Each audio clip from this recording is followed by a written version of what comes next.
کیا تو خدا کی تلاش چھوڑ دے گا؟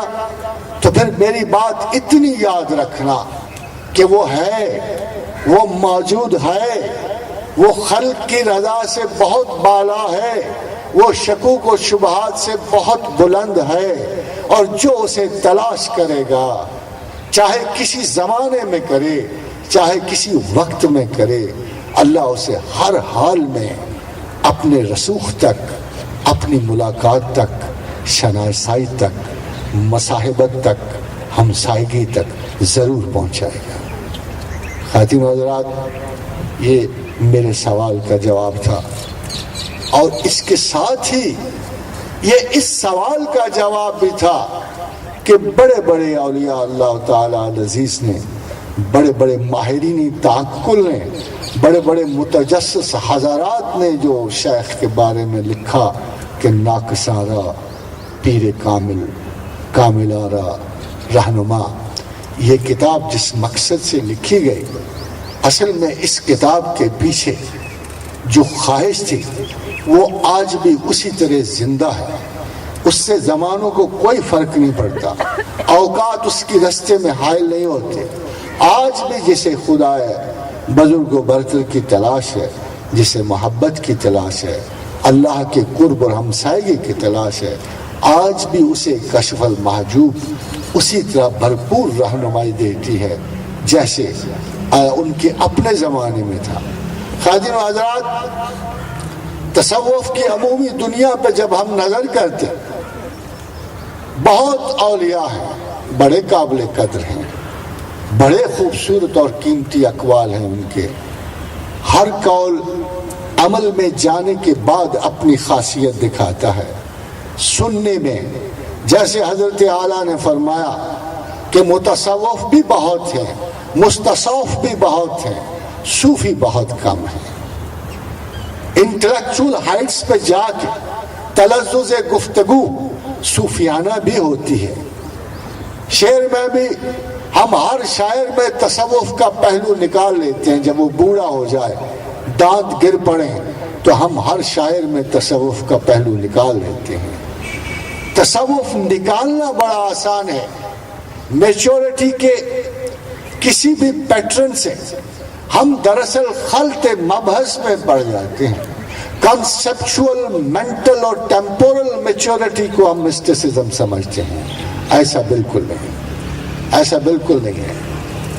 35 سال کی شاعری کے بعد اگر ایک شاعر اچھا شعر لکھ لے تو وہ شاعری کا تصوف ہو سکتا ہے، مگر تصوف نہیں ہوتا۔ ہر چیز ایک مرتبہ کمال تک پہنچتی ہے، اور ہر مرتبہ کمال کو تصوف کہا جا سکتا ہے، but it is mysticism of the same thing which they are studying. It is not the mysticism which we call اللہ کے علم کو ایسا بالکل نہیں کہا جا سکتا۔ مصیبت یہ ہے کہ انٹلیکچول اپنی انا میں جب کسی تجربہ زندگی سے نہیں گزرتا تو وہ ہمیشہ اس علم کو ڈسکارڈ کرتا ہے، یا خرافات میں مبنی اس کو ایسی سوچ قرار دیتا ہے جو نان اپلیکیبل ہے۔ کسی نے کہا کہ صوفی جو ہے وہ دنیا سے کنارہ کشی ہے، کسی نے کہا کہ صوفیزم جو ہے ایک قصہ پارینہ ہے، کسی نے کہا کہ یہ اللہ کی تلاش محض ایک فریب اور ڈھکوسلا ہے، مگر خواتین و حضرات، اصل حقیقت یہ تھی کہ ان لوگوں کو تصوف کی سرے سے قطعاً کوئی کسی قسم کی شناسائی حاصل نہیں تھی۔ خواتین و حضرات، سید حجویر نے تصوف میں چند ایک باتیں ایسی کہیں جن کو جو میں نے ان سے سمجھا خلاصتاً میں آپ کے سامنے پیش کر رہا ہوں۔ اتفاق یہ ہوا کہ میرا واسطہ کچھ ایسے لوگوں سے پڑا کہ جو مجھ سے بار بار سوال کرتے تھے۔ مجھے کسی نے کہا میں نے 15 برس خدا کو تلاش کیا، میں نے کیوں خدا کو پایا؟ تجھ میں کون سے سرخاب کے پر لگے تھے؟ کسی نے مجھے کہا کہ یہ تصوف کیوں نہیں تسکین قلب کا باعث بنتی؟ کسی نے کہا کہ بغیر رشد و ہدایت تصوف ہو نہیں سکتی۔ کسی نے کہا کہ بیعت کرنا کتنا لازم ہے، بغیر بیعت کب کوئی صوفی ہو سکتا ہے؟ مگر یقین جانیے کہ تصوف کا ان باتوں سے قطعاً کوئی تعلق نہیں تھا. کسی ایسی ریجیڈیٹی سے تعلق نہیں ہے تصوف کا، کسی ایسی تخصیصی مراتب سے تصوف کا کوئی تعلق نہیں ہے. کوئی بندش ایسی نہیں ہے جو بندے کو خدا تک پہنچنے سے روک سکتی ہے، مگر ایک ہے کہ وہ خالق کل، وہ صاحب کائنات، وہ جو سب سے بڑا ہے، وہ اپنی حیثیت سے کم درجے پہ اترنا پسند نہیں کرتا. اگر آپ اپنی ترجیحات زندگی مرتب کریں اور اپنی ترجیحات زندگی کو اپنا مقصد حیات بنائیں، اور اگر آپ یہ چاہیں کہ خدا آپ کو نصیب ہو، تو سب سے پہلے اس ذہنی منافرت کو دور کرنی ہوگی جو آپ کے اور اللہ کے درمیان ہے.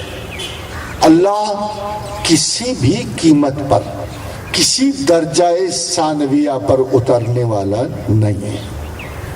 اگر آپ کو اللہ نہیں مل رہا تو اس کی واحد وجہ یہ ہے، تمام تصوف یہ قول سید حجویر ہے کہ خدا کو جاننا، ماننا، اسے تسلیم کرنا اس کے غیر کی نفی کے برابر.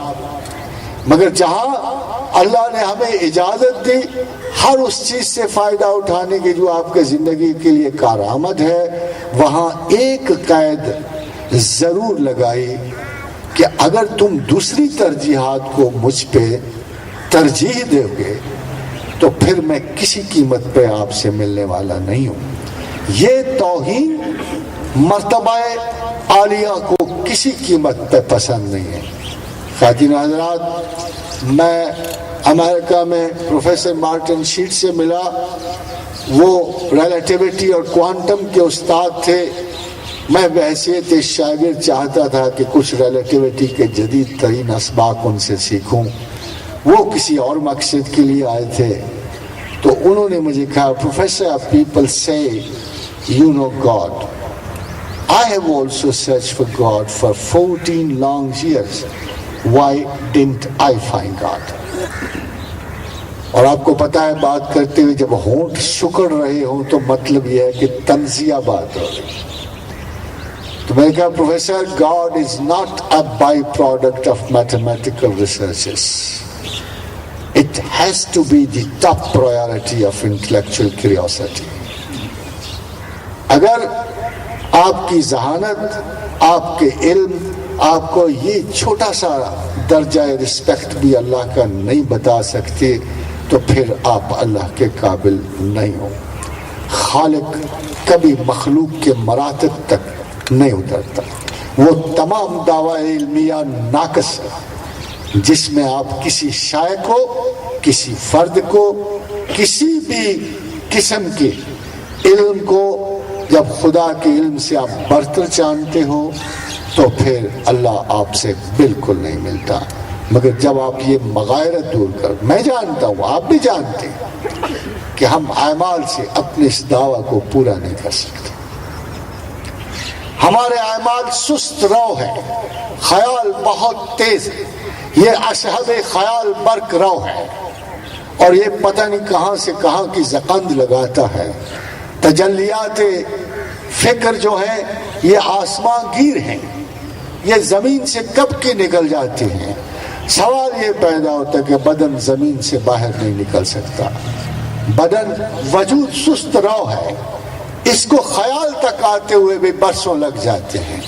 حضرت امام جعفر صادق رضی اللہ تعالی عنہ نے فرمایا کہ توبہ آسان ہے، ترک گناہ مشکل ہے. اسی طرح ذہن میں کسی چیز سے انکار کر دینا، ذہن سے کسی چیز کا انکار کر دینا آسان ہے، مگر اس کے مطابق عمل کرنا مدتوں کی بات ہے، برسہ برس کی بات ہے. مگر خواتین و حضرات، اللہ کو آپ کے اعمال سے اتنی غرض نہیں ہے. اس کو تو اس بات سے غرض ہے، اس دولت فکر سے غرض ہے، ہر ایک سے چھپا کے، ہر ایک سے ہٹا کے.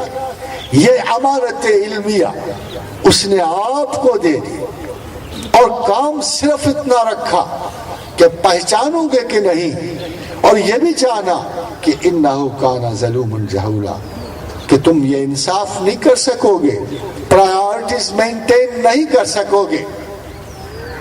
اس لیے خواتین و حضرات، یہ جو استاد ہوتے ہیں، جب ہم ایک دفعہ ذہنی طور پہ یہ عہد کر لیتے ہیں، چاہے اس پہ عمل کریں نہ کریں، مگر بڑے خلوص سے یہ عہد کر لیتے ہیں کہ اے مالک و کریم، میں اپنی سابقہ غلطیوں سے درگزرا، میں نے حماقتیں کی، اب مزید نہیں کروں گا، مجھ سے کچھ کوتاہیاں ہوئی، اب اس سے بڑی کوتاہی نہیں ہوگی، اب تجھ سے بڑھ کر میری کوئی ترجیح نہیں ہوگی، تو میری ترجیح اول ہے، اب مجھے توفیق عطا فرما کہ میں اس ترجیح کے ساتھ میں باقی زندگی گزاروں۔ جب آپ نے یہ مینٹل ڈیسیشن دے دیا، اللہ کی آپ سے ضد ختم ہو گئی، اللہ کا مقصد پورا ہو گیا، باقی رہے افعال، اعمال۔ پھر جس نے مقدر تخلیق کیے، جس نے ارواح تخلیق کی، اور حضور گرامی مرتبت کا ارشاد گرامی ہے کہ زمین و آسمان بنانے سے پہلے اللہ نے 50,000 سال پہلے آپ کے قاعدہ، قانون، ضابطہ، اخلاق، کام سب کچھ لکھ کے رکھ دیا ہے۔ پھر آپ کو وہ اعمال دے دیے جائیں گے جو آپ کی ترجیح کے مطابق ہوں گے۔